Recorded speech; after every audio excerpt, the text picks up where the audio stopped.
அதிமுகவின் டாப் 5 தலைவர்களை தட்டி தூக்கிய திமுக. Stalin master plan. அதாவது தற்போது தமிழகத்தில் ஆளுங்கட்சியாக உள்ள திமுக 2026 தேர்தலுக்காக விறுவிறுப்பாக செயல்பட்டு வருகிறது. அதற்காக முதலில் தனது கூட்டணியை பலப்படுத்தி வரும் திமுக தலைமைக்கு ஜாக்பாட் அடுத்ததைப் போல புதிய கட்சி ஒன்று இணைந்துள்ளது.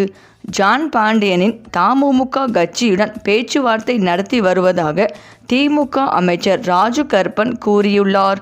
திமுகவுடன் தேசிய கட்சியான காங்கிரஸ், கம்யூனிஸ்ட், விசிக, மதிமுக மற்றும் இன்னும் சில சிறிய கட்சிகள் பல ஆண்டுகளாகவே அங்கம் வகித்து வருவதால் மற்ற கட்சிகளை காட்டிலும் திமுக கூட்டணி மிகவும் பலமாக உள்ளது.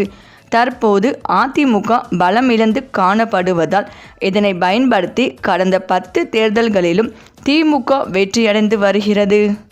மேலும் கடந்த சட்டமன்ற தேர்தலில் தோல்வியடைந்த தொகுதிகளில் இம்முறை வெற்றி பெற அங்கு முக்கிய அமைச்சர்களை நியமித்துள்ளது. அது மட்டுமில்லாமல் 4.5 ஆண்டுகளில் திமுக செயல்படுத்திய திட்டங்களை மக்களுக்கு நினைவுபடுத்தும் வகையில் பல்வேறு நிகழ்ச்சிகளையும் நடத்தி வருகிறது. மேலும் கடந்த தேர்தலை விட இந்த தேர்தலில் அதிகளவு வாக்குறுதிகள் சேர்க்கப்பட்டுள்ளதாக தகவல் தெரிவிக்கின்றன. இவ்வாறு பல்வேறு முயற்சிகளை செய்து வரும் திமுகவிற்கு விஜயின் அரசியல் வருகை அதிருப்தியை ஏற்படுத்தியது.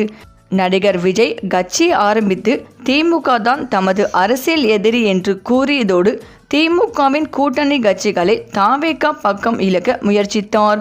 ஆனால் தற்போது வரை அது ஈடேறவில்லை. இப்படி தேர்தல் நெருங்கும் சமயத்தில் திமுகவிற்கு பல்வேறு பிரச்சனைகள் நெருங்கி வரும் வேளையில் தமுமுக கட்சி திமுகவில் இணைவது அதற்கு பலத்தை கூட்டும் வகையில் அமைந்துள்ளது என்று அரசியல் விமர்சகர்கள் கூறுகின்றனர். மேலும் திமுக இன்னும் திறக்க வேண்டிய பண்டோரா பாக்ஸை திறக்கவே இல்லை. அதை திறந்ததும் எதிர்க்கட்சிகளுக்கு மேலும் நெருக்கடி ஏற்படும் என்று திமுக வட்டாரத்தினர் தெரிவிக்கின்றனர். அந்த நெருக்கடி வேறு எதுவும் இல்லை, ஆளும் திமுகவின் தேர்தல் அறிக்கைதான் என்கிறார்கள். அதாவது 2026 தேர்தலுக்காக அவர்கள் கொடுக்க போகும் வாக்குறுதிகள் கண்டிப்பாக எடப்பாடி, விஜய் உள்ளிட்ட எதிர்க்கட்சி தரப்பை பெரிய அளவில் நெருக்கடிக்கு உள்ளாக்கும் என்று கூறப்படுகிறது. முதலாவதாக பெண்களுக்கான புதிய திட்டங்கள் இதன் மூலம் கொண்டு வரப்படும். இரண்டாவதாக முக்கியமான பல இலவச திட்டங்கள் இதன் மூலம் கொண்டு வரப்படும். மூன்றாவது இளைஞர்களை கவரும் வகையில் புதிய அறிவிப்புகள், தேர்தல் வாக்குறுதிகள் திட்டமிட்டு வரப்படுகிறது.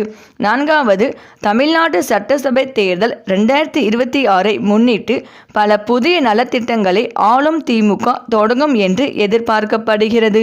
அதேபோல் தேர்தல் வாக்குறுதிகளும் வலிமையாக இருக்கும் என்று எதிர்பார்க்கப்படுகிறது. 2026 தேர்தலுக்கு பின் மகளிர் உரிமை தொகை உயர்த்துவது, அரசு ஊழியர்களுக்கு நலத்திட்டங்கள், புதிய இலவசங்கள் என்று பல அறிவிப்புகள் வெளியிடப்பட வாய்ப்புகள் உள்ளன. திமுக தலைவரும் தமிழக முதல்வருமான மு.க. ஸ்டாலின் 2026 சட்டமன்ற தேர்தலுக்கான தேர்தல் அறிக்கைக்காக பொதுமக்கள், விவசாயிகள், வணிகர்கள், தொழில் அதிபர்கள் உள்பட கருத்துக்களை பெற ஜனவரி 3, 2026 சனிக்கிழமை புதிய செயலி ஒன்றை அறிமுகப்படுத்தினார். திமுக நாடாளுமன்ற குழு தலைவர் கனிமொழி தலைமையில் ஏற்கனவே தேர்தல் அறிக்கை குழு அமைக்கப்பட்டுள்ளது. இக்குழுவை கட்சி தலைமை அலுவலகத்தில் சந்தித்த ஸ்டாலின் புதிய செயலி, வாட்ஸ்அப், சமூக வலைதளங்கள் வழியாக கருத்துக்கள், பரிந்துரைகளை சேகரிக்கும் இத்திட்டத்தை முறைப்படி தொடங்கி வைத்தார்.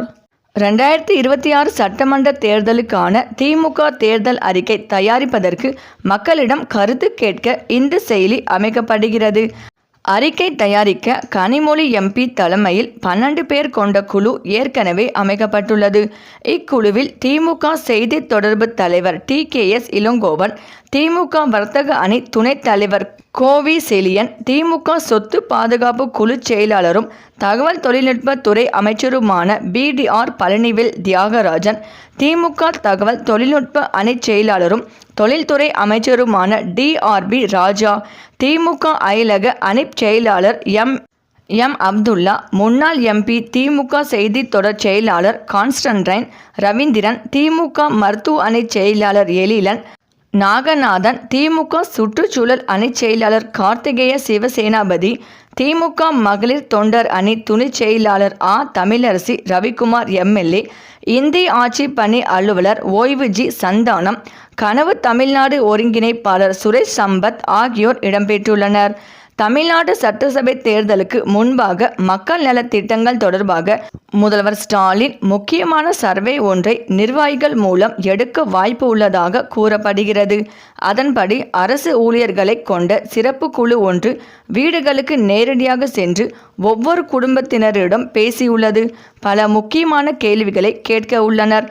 பொங்கல் பரிசு வந்ததா, மகளிர் உரிமை தொகை மற்றும் பள்ளி உதவி தங்கள் வீட்டை சென்றடைந்ததா என விசாரித்து ஒரு படிவத்தை வழங்கி விவரங்களை பெறுவார்கள். படிவத்தை சமர்ப்பிப்பவர்களுக்கு QR குறியீடு வழங்கப்படும். அதில் கோரிக்கையின் நிலையை அறிய முடியும். அவர்களுக்கு இருக்கும் கோரிக்கைகளை கேட்டு அதன் அடிப்படையில் உடனடி தீர்வு அல்லது தேர்தல் வாக்குறுதிகளாக திமுகவினர் இதை வழங்குவார்கள் என்று ஆளும் திமுக தரப்பு கூறியுள்ளது. இந்த நிலையில் காங்கிரஸ் கட்சி தொடர்ந்து விஜய்க்கு ஆதரவு அளித்து வருவது திமுக தரப்பை கடுப்பாக்கியுள்ளது. முக்கியமாக காங்கிரஸ் கட்சியின் மூத்த தலைவர் ராகுல் காந்தி MP ஜனநாயகன் படத்திற்கு ஆதரவாக கருத்து சொல்லியிருப்பது விவாதங்களை ஏற்படுத்தியுள்ளது. ஜனநாயகன் ரிலீஸ் விவகாரத்தில் காங்கிரஸ் விஜய்க்கு ஆதரவாக நிலைப்பாடு எடுத்துள்ளது. திரையுலகமே பெரிதாக விஜயை ஆதரிக்காத நிலையில் காங்கிரஸ் இதில் விஜய்க்கு ஆதரவு நிலைப்பாடு எடுத்துள்ளது.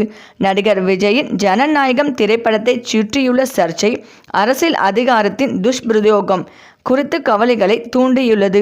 அரசியல் கருத்து வேறுபாடுகள் புரிந்து கொள்ளக்கூடியவை என்றாலும் ஒரு கலைஞனின் படைப்பை இலக்கு வைப்பது ஏற்றுக்கொள்ள முடியாதது. அரசியல் ஆதாயங்களுக்காக திரைப்படங்களுக்கு தணிக்கை செய்வதை தமிழ்நாட்டு மக்கள் பொறுத்து கொள்ள மாட்டார்கள். கலையும் பொழுதுபோக்கும் அரசியல் போர்களின் காய்களாக பயன்படுத்தப்படாமல் இருப்பதை நீங்கள் உறுதி செய்ய வேண்டும் என்று நாங்கள் கேட்டுக்கொள்கிறோம். அதிகாரிகளுக்கு நீங்கள் கொடுக்கும் அழுத்தம் காரணமாக விஜயின் திரைப்படம் தாமதங்களை சந்தித்து வருகிறது. இது தயாரிப்பாளர்களுக்கும் ரசிகர்களுக்கும் அநீதியானது. கலையிலிருந்து அரசியலை விலக்கி வைப்போம். படைப்பு சுதந்திரத்தை மதிப்போம். மோடி அவர்களே, நடிகர் விஜய் அல்ல, அரசியல்வாதி விஜயை எதிர்கொண்டு உங்கள் 56 அங்குல மார்பு என்று கூற்றை நிரூபியுங்கள். உங்கள் மிரட்டல் அரசியல் தமிழ்நாட்டில் பலிக்காது என்பதை நினைவில் கொள்ளுங்கள் என்று கூறியுள்ளது. முக்கியமாக காங்கிரஸ் கட்சியின் மூத்த தலைவர் ராகுல் காந்தி MP ஜனநாயகம் படத்திற்கு ஆதரவாக கருத்து சொல்லியிருப்பது விவாதங்களை ஏற்படுத்தியுள்ளது. ராகுல் காந்தி செய்துள்ள போஸ்டில் ஜனநாயகன் திரைப்படத்தை தடுப்பதற்கான தகவல் மற்றும் ஒலிபரப்பு அமைச்சகத்தின் முயற்சி தமிழ் கலாச்சாரத்தின் மீது நடத்தப்படும் ஒரு தாக்குதலாகும். மோடி அவர்களே, தமிழ் மக்களின் குரலை ஒடுக்குவதில் நீங்கள் ஒருபோதும் வெற்றி பெற மாட்டீர்கள் என்று ராகுல் காந்தி கூறியிருந்தார். காங்கிரசின் இந்த தொடர் நிலைப்பாடுகள் தொடர்பாக டெல்லி தரப்பிடம், முக்கியமாக டெல்லி தலைவர்களுடன் புகார் அளிக்க திமுக முடிவு செய்துள்ளது. ஏற்கனவே கூட்டணி பேச்சுவார்த்தையில் திமுக காங்கிரஸ் இடையே மோதல் உள்ளது. காங்கிரஸ் 60 இடங்களை கேட்பதாக கூறப்படுகிறது. காங்கிரசின் இந்த கோரிக்கைகளை முதல்வர் ஸ்டாலின் கேட்டறிந்தாலும் எவ்வித உறுதியையும் அளிக்கவில்லை. திமுக தனது தொகுதி பங்கீட்டு குழுவை அமைத்த பின்னரே பேச்சுவார்த்தைகள் தொடங்கும் என்று அவர் தெரிவித்தார்.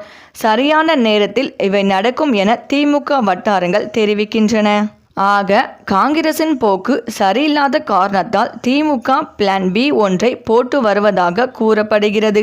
அதன்படி காங்கிரஸ் இல்லாமல் தேமுதிக, பாமகவின் ராமதாஸ் பிரிவு அடங்கிய புதிய கூட்டணியை கொண்டு வர ஸ்டாலின் திட்டமிட்டு வருகிறார். தேமுதிகவிடம் 4 முதல் 5% வாக்குகள் உள்ளன. பாமக ராமதாஸ் அணி குறைந்தபட்சம் 5% வாக்குகளை பெறும். இதை வைத்து காங்கிரஸ் சென்றால் கூட இழப்பை சமாளிக்கலாம் என்று திமுக திட்டமிட்டு உள்ளது. காங்கிரஸ் ஒருவேளை ரொம்ப முரண்டு பிடித்தால் திமுகவின் திட்டம் இதுதான் என்று கூறப்படுகிறது. சரி, இந்த வீடியோ பற்றிய உங்கள் கருத்துக்களை கமெண்ட்ல சொல்லுங்க. மேலும் இந்த வீடியோ உங்களுக்கு பிடித்திருந்தால் லைக் பண்ணுங்க, ஷேர் பண்ணுங்க, மறக்காம நம்ம சேனலை சப்ஸ்கிரைப் பண்ணிக்கோங்க. நன்றி.